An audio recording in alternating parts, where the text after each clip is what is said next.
Hi, எல்லாருக்கும் என்னோட happy Deepavali. வேதாளம் இந்த படத்துக்கு வந்து எக்கச்சக்க எக்ஸ்பெக்டேஷன். அதாவது இந்த படத்தோட டைட்டில் ஃபிக்ஸ் பண்ணதுலேன்னு சரி, அதுக்கப்புறம் இந்த டீசர் ரிலீஸ் ஆகி பயங்கர வியூஸ் அழிச்சு வேர்ல்டு ரெக்கார்ட்லாம் பிரேக் பண்ணிச்சு.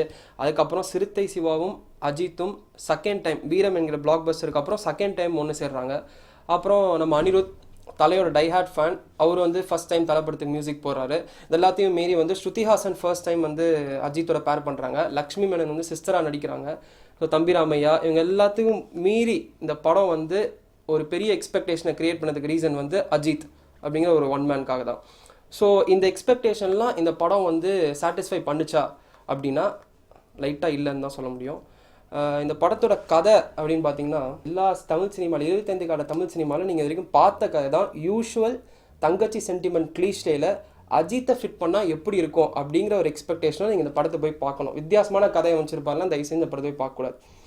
இதுக்கு அப்பாற்பட்டு இந்த படத்தோட பெரிய ப்ளஸ் அப்படின்னா அஜித் வந்து இது முந்தைய படங்களுடைய ஒரு ஒரு அதை விட ஒரு எனர்ஜெட்டிக்காகவும் ஒரு சுறுசுறுப்பாகவும் நடிச்சிருக்காரு அப்படின்னு தான் சொல்ல முடியும். இந்த படத்தோட ஃபர்ஸ்ட் ஹாஃபில் வந்து சூரி, கோவை சர்லா இவங்க எல்லாரோட காமெடியில் தான் இந்த படத்தோட ஃபர்ஸ்ட் ஆஃப் வந்து ஒரு கடைசி அந்த ப்ரீ இன்டர்வல் போர்ஷன் வரைக்கும் இவங்களோட காமெடி போர்ஷன்லாம் நகருது. ஸ்ருதிஹாசன் ரொம்ப அழகாக இருக்காங்க, அவங்களும் வராங்க. பட் என்ன பிரச்சனை அப்படின்னா வந்து இவங்கெல்லாம் யாருமே வந்து கரெக்டாக அந்த படத்தோட கனெக்ட் ஆகல. ஒரு தெலுங்கு ஃப்ளேவர் இருந்துச்சு அப்படின்னு சொல்லலாம். த்ரூ அவுட் த மூவி அது ரிப்பீட் ஆகிட்டே இருந்துச்சு. நம்மளுக்கு பார்த்தாலே தெரியும் அங்கங்கே ஃபைட் சீக்வன்ஸாக இருக்கட்டும், இல்லை அந்த டைலாக் டெலிவரியாக இருக்கட்டும், கேரக்டர்ஸ் வந்து படத்தோட கனெக்ட் ஆகாத விஷயமா இருக்கட்டும், இது எல்லா இடத்துலையுமே வந்து அங்கங்கே தெலுங்கு பட ஃப்ளேவர் இருந்துகிட்டே இருந்துச்சு, ரிப்பீட் ஆகிட்டே இருந்துச்சு.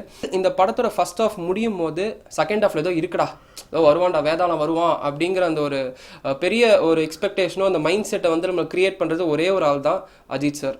ஒரு ப்ரீ இன்டர்வல் போர்ஷனில் வந்து ஒரு செம்ம ஃபைட் சீக்வன்ஸ் வரும், அங்கே ஒரு செம்ம டிரான்சிஷன் இருக்கும். அது எப்படி இருக்குன்னா பழைய அஜித், அதாவது வில்லன் அஜித், அட்டகாசம் அஜித், அந்த யங் அஜித் வந்து திருப்பி நம்ம இங்கே பார்க்கலாம். இந்த படத்தோட ஃபர்ஸ்ட் ஆஃப் எண்ட் ஆகும்போது அந்த வேதாளம் அப்படிங்கிற அந்த கேரக்டர் வந்து ஏதோ ஒரு பெரிய ஃப்ளாஷ்பேக் இருக்கும், அது பெருசாக ஏதோ பண்ண போகுது அப்படின்னு நம்ம வந்து பாஷா ரேஞ்சு கண்டிப்பாக இதை எக்ஸ்பெக்ட் பண்ணுவோம். அந்த எக்ஸ்பெக்டேஷன் எதையுமே அந்த வேதாளம்ங்கிற கேரக்டர் வந்து கரெக்டாக ஹோல்ட் பண்ணல அப்படின்னு தான் சொல்ல முடியும். அந்த கேரக்டர் ஸ்கெட்ச் அவ்வளோ கரெக்டாக இல்லை, ஃப்ளாஷ்பேக் கொஞ்சம் வீக்காக தான் இருக்குது அந்த இடத்துல நான் சொல்கிறேன். ஸோ ஆன் த ஹோல் இந்த படம் வந்து ஒரு நல்ல அஜித் ஃபேன்ஸ்க்கும் சரி ஃபேமிலிஸ்க்கும் சரி ஒரு நல்ல படமாக இருக்கும். நீங்கள் கண்டிப்பாக தேட்டரில் போய் ஒரு தடவை பார்க்கலாம். அந்த மாதிரியான ஒரு படம் தான் அது. ஸோ உங்கள் எல்லாருக்கும் மறுபடியும் ராஜ்நட்டின் தீபாவளி நல்வாழ்த்துக்கள். Have a safe and happy Deepavali. So உங்களை அடுத்த ரிவ்யூவில் சந்திக்கிற வரைக்கும் this is Bala signing off. Thank you.